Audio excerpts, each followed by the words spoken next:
Good morning विद्यार्थियों। आज का हमारा जो टॉपिक होगा वो न्याय ही होगा। हमने पिछले 2-3 वीडियो में न्याय के ऊपर चर्चा की है। आज हम जो न्याय का जो सिद्धांत है उसमें रॉबर्ट नोजिक के बारे में बात करेंगे कि रॉबर्ट नोजिक न्याय को किस परिप्रेक्ष्य में देखते हैं, वो न्याय को कैसे प्रस्तुत करते हैं। तो पहले रॉबर्ट नोजिक के बारे में जान लेते हैं, क्योंकि जो विचारक जिस विचारधारा से प्रेरित होता है वो उसी चश्मे से आपके सिद्धांत को प्रतिपादित करने की कोशिश करता है। तो रॉबर्ट नोजिक जो है वो एक सोचातंत्रवादी विचारक है। सोचातंत्रवादी विचारक का मतलब आपको पता है, पहले हमने चर्चा की कि जो सोचातंत्रवादी विचारक होते हैं वो क्या करते हैं, योग्यता पर विशेष बल देते हैं और आरक्षण का विरोध करते हैं। स्वतंत्रता पर विशेष बल देते हैं, समानता का विरोध करते हैं। पहले भी हमने इसके ऊपर चर्चा कर ली थी कि स्वतंत्रवादी विचारक कैसे होते हैं। तो जो मुख्य बात है, रॉबर्ट नोजिक क्या है, एक स्वतंत्रवादी विचारक है। तो इनकी जो विचारक है, जिस प्रकार के ये समर्थक है स्वतंत्र के, उससे ही आपके थोड़ा बहुत आइडिया लग जाता है कि ये किस प्रकार के न्याय के सिद्धांत का समर्थन करेंगे। इनकी एक पुस्तक है एनार्की स्टेट एंड यूटोपिया, जिसके अंदर ये न्याय का सिद्धांत प्रस्तुत करते हैं। उसके अंदर ये न्याय के दो प्रकार बताते हैं। न्याय के दो प्रकार के सिद्धांतों की बात करते हैं। कितने प्रकार के सिद्धांत बताते हैं? दो प्रकार के सिद्धांतों की बात करते हैं। जो पहला सिद्धांत बताते हैं ये बताते हैं साध्यमूलक न्याय का सिद्धांत।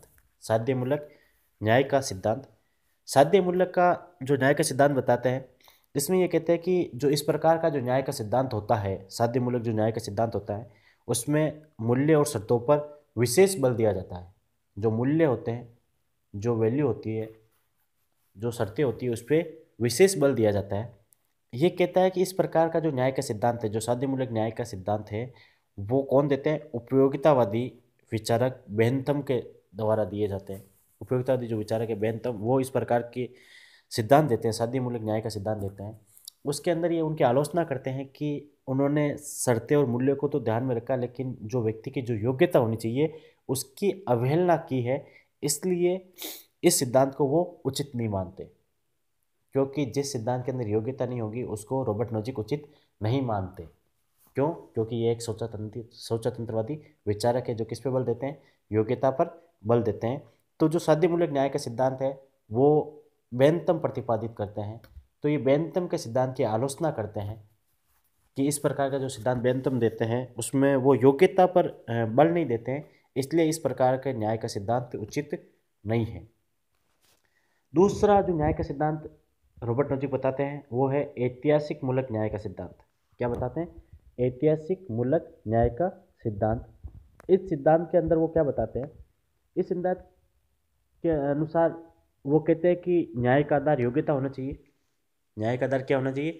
योग्यता होना चाहिए, क्योंकि स्वतंत्रवादी विचारक है तो योग्यता की तो बात करेगा ही करेगा।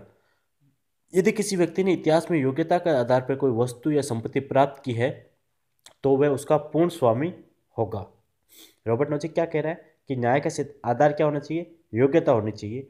और यदि किसी व्यक्ति ने इतिहास के अंदर या भूतकाल में यदि अपनी मेहनत से, अपनी योग्यता से कुछ संपत्ति या वस्तुएं अर्जित की है, तो उन वस्तुओं और संपत्ति पर अधिकार किसका होना चाहिए? उसी व्यक्ति का होना चाहिए, क्योंकि इतिहास में उसने उसके लिए मेहनत की है, उसने योग्यता, अपनी योग्यता को झोंका है, इसलिए उन्होंने वो संपत्ति या वस्तुएं अर्जित की है, तो उस पर अधिकार उसी व्यक्ति का होना चाहिए। ऐसा रॉबर्ट नोजिक मानते हैं। रॉबर्ट नोजिक इस प्रकार न्याय के सिद्धांत को हकदारी का सिद्धांत या अधिकारिता का सिद्धांत भी कहते हैं। हकदारी का मतलब समझते हो आप कि ये उसका हक है। इतिहास के अंदर जो उसने योग्यता से जो संपत्ति अर्जित की है, ये उसका क्या है? हक है या उसका अधिकार है। तो इसलिए इसके सिद्धांत को क्या कहते हैं? हकदारी का सिद्धांत भी कहते हैं, अधिकारिता का सिद्धांत भी कहते हैं, क्योंकि जो उसने अपना हक बनाया है, जो उसने अपनी अधिकारिता या अधिकार बनाया है, वो उसको मिलना चाहिए, इसका ये समर्थन करते हैं। इसलिए इनके सिद्धांत को क्या कहते हैं? हकदारी का या अधिकारिता का सिद्धांत भी कहते हैं। रॉबर्ट नोजिक के अनुसार इस प्रकार के न्याय के सिद्धांत से ही समाज में प्रगति हो सकती है। क्यों? क्योंकि यदि आपने इतिहास में कोई चीज़ अर्जित की है, उस पर आपको यदि हक नहीं मिलेगा तो आप परिश्रम नहीं करोगे। तो रॉबर्ट नोजिक ये कहता है कि इस प्रकार यदि किसी ने इतिहास में मेहनत की है और उसको यदि उसका फल मिल रहा है, तो वो ज़्यादा मेहनत करेगा और इस प्रकार का जो समाज होगा वो ज़्यादा प्रगतिशील होगा और ज़्यादा अच्छा होगा, ज़्यादा अच्छा होगा। इनके जो अधिकारिता का सिद्धांत या हकदारी का सिद्धांत या ऐतिहासिक साध्यमूलक जो न्याय का सिद्धांत है, ऐतिहासिक मूलक जो सिद्धांत है, इसके ये 3 मूल नियम बताते हैं। कितने नियम बताते हैं? 3 मूल नियम बताते हैं। पहला जो नियम बता रहे हैं वो है न्यायपूर्ण अधिग्रहण का सिद्धांत। क्या है? न्यायपूर्ण अधिग्रहण का सिद्धांत। इसमें ये क्या बता रहे हैं? किसी व्यक्ति ने कोई वस्तु न्यायपूर्ण तरीके से अर्जित की है तो वह उसका पूर्ण स्वामी है। यदि किसी व्यक्ति ने कोई वस्तु, कोई सामग्री यदि न्यायपूर्ण तरीके से उसने खरीदी है या उसने प्राप्त की है, अर्जित की है, तो वो उसका पूर्ण स्वामी होगा। यदि उसने न्यायप्रिय या न्यायपूर्ण तरीके से उसने अर्जित की है तो उसका वो स्वामी स्वयं होगा। ये क्या है? पहला नियम। दूसरा नियम है न्यायपूर्ण हस्तांतरण का नियम।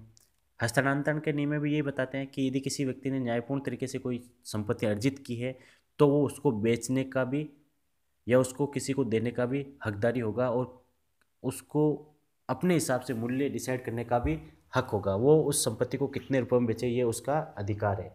जैसे आपने जैसे 2010 में आपने कोई प्लॉट खरीदा है 5 लाख के अंदर, आप उसको 2020 में बेचने जा रहे हो 20 लाख के अंदर या 50 लाख के अंदर बेच रहे हो, तो ये क्या है? आपको अधिकार होना चाहिए। रॉबर्ट नजीक क्या कहना चाह रहा है कि ये यदि आपने किसी संपत्ति को अर्जित किया है, क्योंकि आपने 5 लाख उस समय इन्वेस्ट किए तो आज आपको 50 मिल रहे हैं, तो ये आपका क्या है? हक है। क्या है? आपका हक है और आपको ये अधिकार मिलना चाहिए, तभी आपके साथ न्याय होगा। ये अधिकार आपको मिलना चाहिए। यदि राज्य ये बोल दे कि आपने तो 5 लाख में लिया था उस समय, आज भी हम 5 लाख देंगे या 10 लाख दे देते हैं कि डबल दे देते, इससे ज़्यादा नहीं देंगे, तो ये आपके साथ क्या होगा? अन्याय होगा। यदि आपने उस समय 5 लाख खर्च किए तो आज जो उसकी वैल्यू है, जो कीमत है, वो डिसाइड करने का अधिकार आपके पास होना चाहिए कि आप 50 लाख में बेचना चाहते हो, 1 करोड़ में बेचना चाहते हो या 5 लाख में बेचना चाहते हो। यदि ये अधिकार आपके पास है तो ये आपके साथ न्याय हो रहा है। तो दूसरा नियम क्या है? न्यायपूर्ण हस्तांतरण का सिद्धांत। तीसरा जो मूल नियम बताते हैं वो परिष्करण का सिद्धांत। क्या बताते हैं? परिष्करण का सिद्धांत बताते हैं। इसमें ये क्या कहते हैं कि यदि इतिहास के अंदर किसी भी व्यक्ति के साथ अन्याय हुआ है तो उस अन्याय की कोई भरपाई नहीं कर सकता। किसी वर्ग विशेष के साथ कोई अन्याय हुआ है तो उसकी भरपाई आज हम नहीं कर सकते। ज़्यादा से मतलब कि ये क्या कहना चाह रहे हैं कि हम आरक्षण नहीं दे सकते। हम ज़्यादा से ज़्यादा उसको छात्रवृत्ति दे सकते हैं जिससे कि वो आज की प्रतियोगिता में आ जाए, लेकिन इतिहास का जो गलती हुई है वो वर्तमान में वही गलती हम नहीं दोहराना चाहते। तो ये क्या करता है? छात्रवृत्ति का समर्थन करता है और आरक्षण का विरोध करता है। और ये क्या बताता है रॉबर्ट नोजिक, जो इनका न्याय का सिद्धांत है उसके बारे में और बात करता है। कहता है कि जो मेरा जो न्याय का सिद्धांत है वो पूंजीवादी समाज में ही लागू किया जा सकता है, क्योंकि वहाँ योग्यता को महत्व दिया जाता है और जहाँ योग्यता को महत्व दिया जाएगा वहीं मेरा सिद्धांत को लागू किया जा सकता है। और रॉबर्ट नोजिक और बात करता है, राज्य के अंत की बात भी करता है।